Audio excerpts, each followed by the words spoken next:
Bonjour, c'est Audrey de Rédaction Web Level Up. Aujourd'hui, donc, on va parler de ce fameux syndrome du sauveur, du freelance, du rédacteur freelance plus particulièrement, qui ne sait pas dire non à son client et qui a l'impression qu'il a obligatoirement ce devoir de partir à la rescousse et de sauver son client d'un mauvais pas.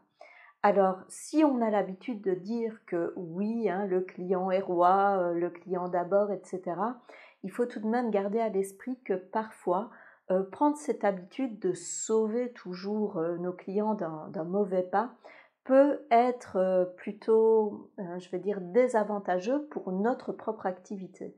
Pourquoi? Tout simplement parce que en habituant nos clients comme ça à être toujours disponibles dès qu'ils décrochent leur téléphone ou dès qu'ils nous envoient le moindre email, on va les habituer à ne plus prendre cette habitude de planifier à l'avance leurs demandes et de comprendre qu'on ne puisse pas, comme ça, du jour au lendemain et parfois même d'une heure à l'autre, répondre à leurs demandes immédiates.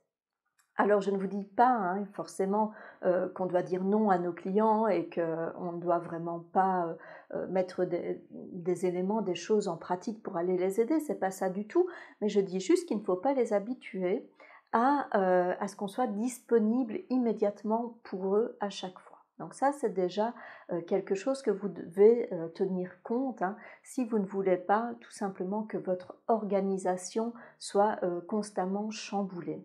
Il y a trois grands désavantages à être toujours présent immédiatement pour ses clients et on va voir ça ensemble. Donc le premier désavantage déjà, c'est qu'au niveau de la relation que vous allez tisser avec ce client qui vous décroche toujours à la dernière minute, c'est tout simplement en fait qu'il va y avoir vraiment un déséquilibre entre le client et vous en tant qu'entrepreneur.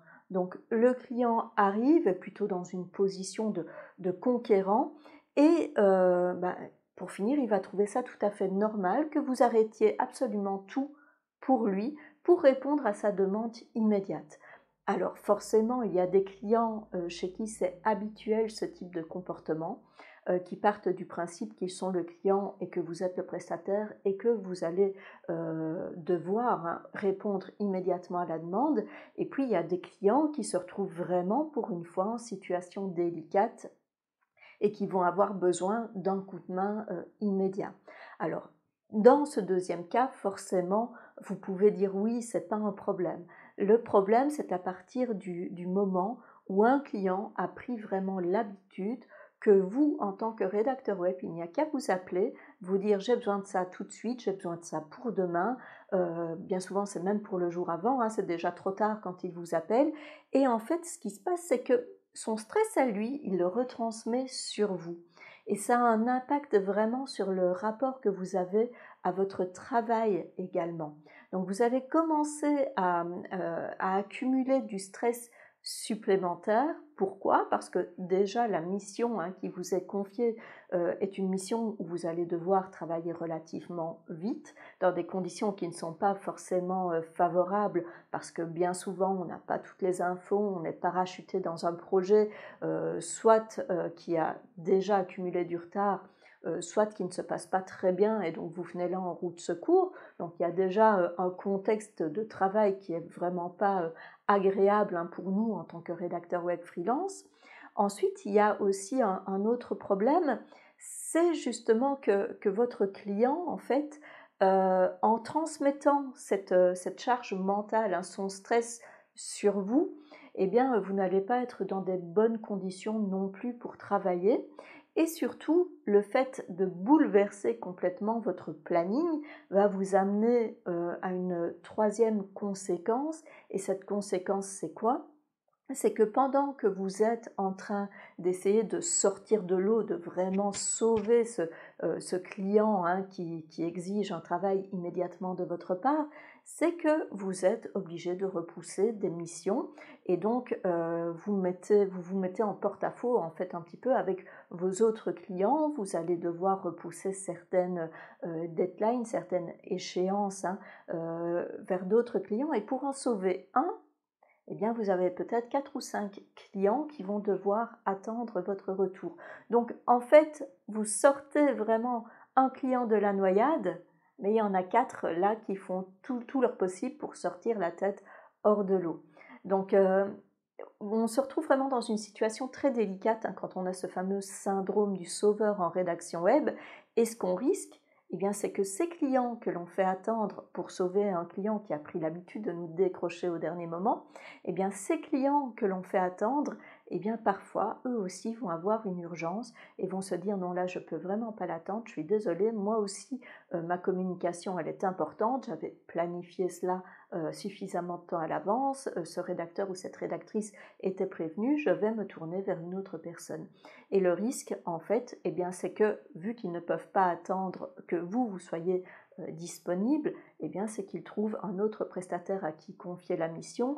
Pire, c'est qu'ils trouvent un autre bon prestataire et qu'ils vont nouer une relation commerciale qui risque de durer et vous confier de moins en moins de missions, voire plus de missions du tout. Donc concrètement, qu'est-ce que vous aurez fait? Vous aurez sorti un client de l'embarras, mais un client qui ne prend pas la peine en fait de planifier et qui exige vraiment que vous soyez disponible, hein, corvéable à merci et joignable à n'importe quel moment. Vous allez conserver un client comme cela en répondant oui à toutes ces demandes, au risque peut-être de perdre des clients qui, eux, vous offrent des conditions de travail beaucoup plus agréables, hein, qui vous préviennent suffisamment à l'avance, qui comprennent quand vous avez un jour ou deux trop tard, etc.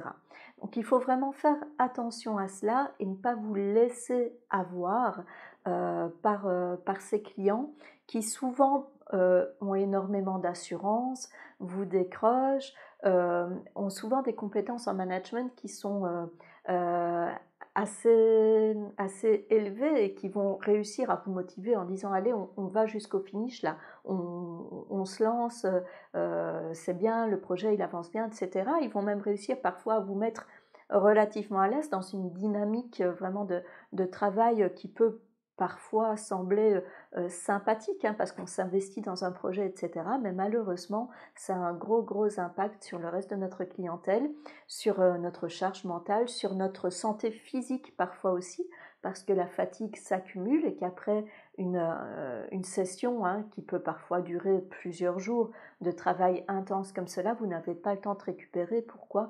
Parce que vous devez rattraper le retard que vous avez accumulé avec vos autres clients. Donc très sincèrement, oui, on peut dire que le client est roi. Oui, en tant que rédacteur web freelance, on doit faire de notre mieux, hein, pour satisfaire l'ensemble de nos clients. Mais maintenant, très sincèrement, ça ne veut pas dire qu'on soit corvéable à merci. Donc si vous avez un client comme ça qui débute une relation déjà de travail avec vous, hein, imaginez que ça soit une première mission et qui vous impose déjà des échéances relativement courtes, des charges de travail, qui est un petit peu brouillon dans sa manière d'organiser le travail avec vous, n'hésitez pas à poser des limites rapides pour ne pas vous laisser envahir par ce type de client.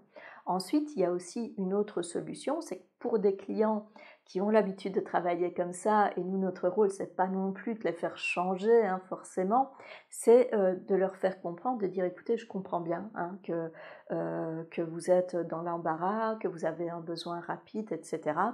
Maintenant, moi, ce que je vous propose, c'est qu'on voit vraiment ce qui est essentiel maintenant. J'ai autant d'heures que je peux débloquer cette semaine pour travailler pour vous.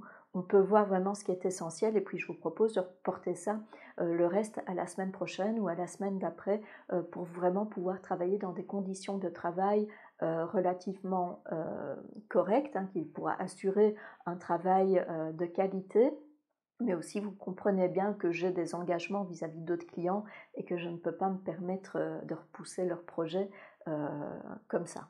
Donc, normalement, si c'est un client, je vais dire, compréhensible, eh bien, écoutez, il n'y aura pas de problème. Donc, on va vraiment se concentrer sur ce qui est réellement urgent, parce que c'est souvent ça le problème, hein, c'est qu'on a des clients qui ont l'impression que absolument tout est urgent.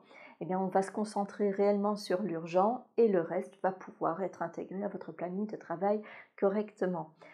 Donc vraiment, si vous avez ce syndrome du sauveur, eh bien dites-vous, trouvez un moyen hein, pour éviter vraiment de vous faire parasiter comme ça par des clients, parce que vraiment, non seulement ça joue un gros problème, hein, ça joue vraiment sur votre morale, sur votre santé physique, mais aussi sur les relations que vous avez avec d'autres clients. Faites très très attention à ça, et parfois, eh bien, un client un peu compliqué comme ça qui n'arrive pas à travailler de manière relativement équitable avec vous, eh bien écoutez, parfois c'est un client qu'il faut savoir laisser partir pour se concentrer sur des clients qui sont beaucoup plus à l'écoute de vos besoins d'entrepreneur et qui vous permettent de travailler dans des conditions sereines.